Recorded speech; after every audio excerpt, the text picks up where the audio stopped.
ரேணுகா, அம்மா. நாளைக்கு வெள்ளிக்கிழமை பூஜை பொருள்லாம் கொஞ்சம் வாங்கணும். சாயந்தரம் கடைக்கு போய் வாங்கிட்டு வந்துடுறியா? சரிம்மா.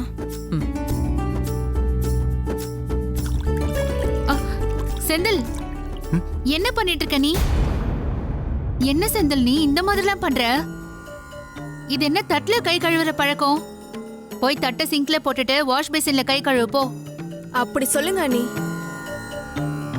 எப்ப பார்த்தாலும் இவ சாப்பாடு தட்ட நான் தான் எடுத்துட்டு போகணும். செந்தில், எவ்வளவு பெரிய வேலை பாக்குற நீ. இது எல்லாமே ஒரு பேசிக் மேனர்ஸ். போ, போய் வாஷ் பேசின்ல கை கழுவு. செந்தில், தட்டை எடுத்துட்டு போ. எடு. சரி அண்ணி. என்னங்க, கேட்டீங்களா? நான் சொன்னா அதை கேப்பேன்னு உங்க தம்பியே சொல்றாப்ல. எப்படி? ஓகே தான். இன்னும் உங்களுக்கு நம்பிக்கை வரல? இப்ப பாருங்க.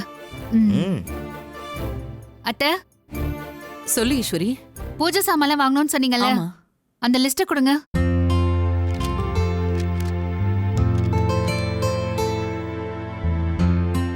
மா சரிம்மா, நான் போயிட்டு வரேன். அண்ணி நான் வரேன். சரிடா. செந்தில், ஒரு நிமிஷம்.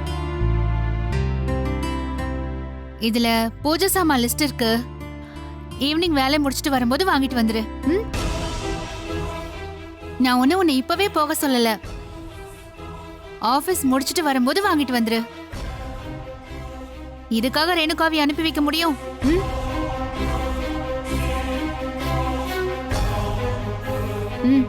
இந்தா, உன் வேலையை முடிச்சிட்டு வீட்டுக்கு வரும்போது வாங்கிட்டு வந்துரு. உன் தங்கச்சி தானே இவ, அவளுக்காக நீ வரும்போது வாங்கிட்டு வர மாட்டியா? புடி. சரி அண்ணி.